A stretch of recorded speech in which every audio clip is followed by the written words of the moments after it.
All right, here's our example hand for the first section, our first real look at the table playing a new minor forcing.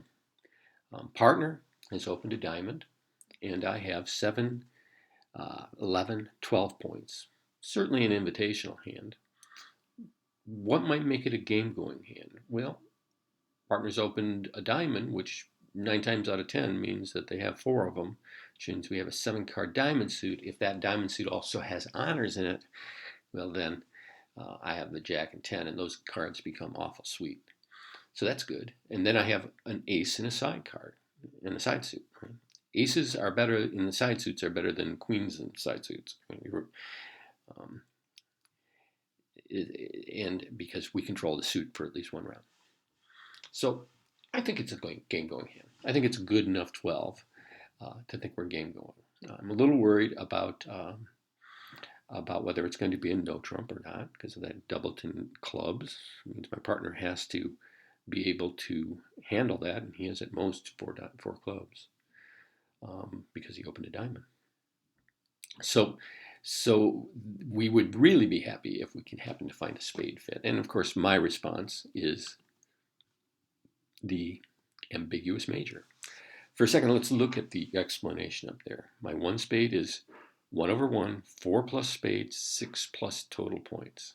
And that's what we talked about in the reading, right? It's very ambiguous. I could have the best hand in the world, or I could have a really crappy hand. Right? Some people will even bid 1 spade if they just have an ace in their hand. Right? So it could be a very bad hand. But on the other hand, it could be really good. It could be a slam hand. It's ambiguous. It's unlimited. It's ambiguous and it's unlimited. And that means partner must bid. If your partner is unlimited, then you must bid.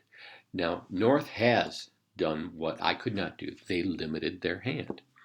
Right? We know 1 no trump means 12 to 14 points. We can look at it. 12 to 14 points. He doesn't have more than that. And it means that he doesn't have 4 spades because he didn't support my spades right away.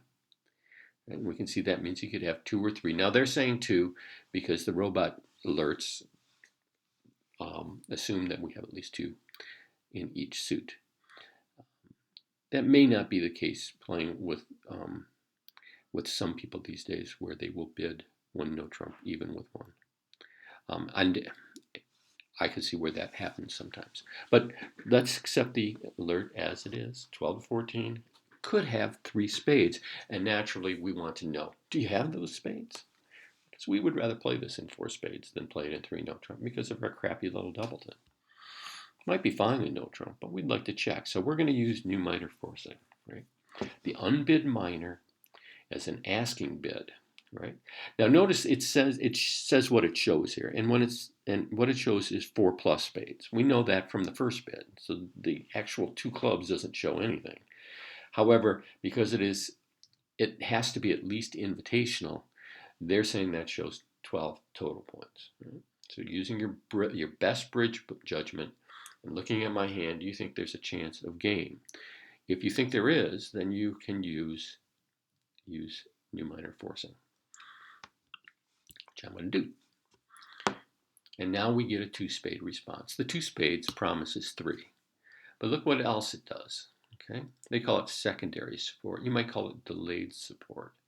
But secondary support is what the robots call it, and it's a good term. Primary support would be them immediately raising spades. This is secondary support. Delayed.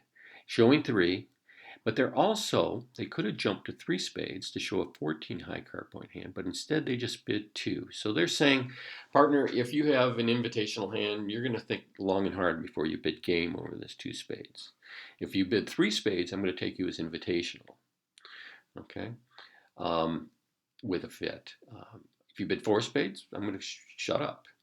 But I understand if you just simply pass, and maybe we found a good spot at 2 spades. Of course, I've already decided this is a game-going hand, so I'm going to bid 4 spades.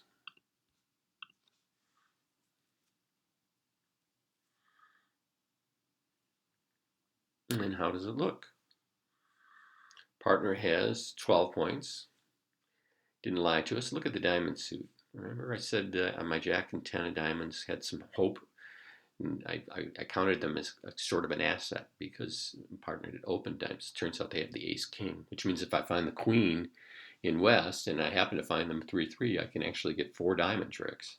If I find the ace of clubs in West, I can get the king of clubs. That's 5, and I got the ace of hearts for 6. All I need is 4 spade tricks, which is just an easy break. So this is a good chance at game. Got a good chance at game. Don't get the best lead. Rather have that lead coming around to a queen. See maybe if I'll do it. We'll duck here. He's test the king. They can't. If they have the king of hearts, they really can't play it. So, and we get a great lead. Right? Why? Because the king of clubs gets to play last to the hand. Right? If you remember from our semesters on declare play and play of the hand, you want to be the best position to be in is that 4th seat. And here I get to get my club, right? Now, I've still got 1 club loser down here. But remember my hopes for the diamonds? If that all pans out, I could probably pitch a club on that and then rough.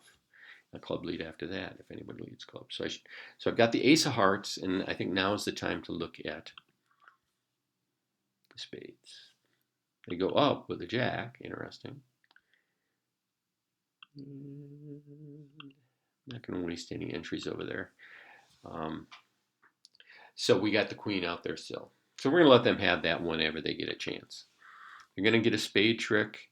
Looks like we still have a heart to lose. We catch the queen. And if we happen to have 3-3 now, there goes the 9 and the 8.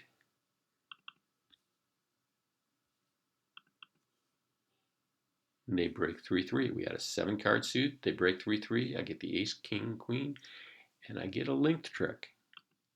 I mean, ace, king, jack 10, and I get the linked trick. Where I'm just going to go ahead and throw the club. All right. Now I still don't know where the king of hearts is. East didn't lead it back, but that would make sense. I'll just take a shot at it. If it's in West, I can score the queen. And it is not. No big deal, though. They get their spade, and that's it. And we make this hand. So that's using new minor forcing to find a fit in a major in the responder's suit.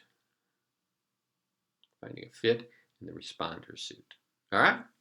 So we'll be doing lots of these in class, and I look forward to seeing you there.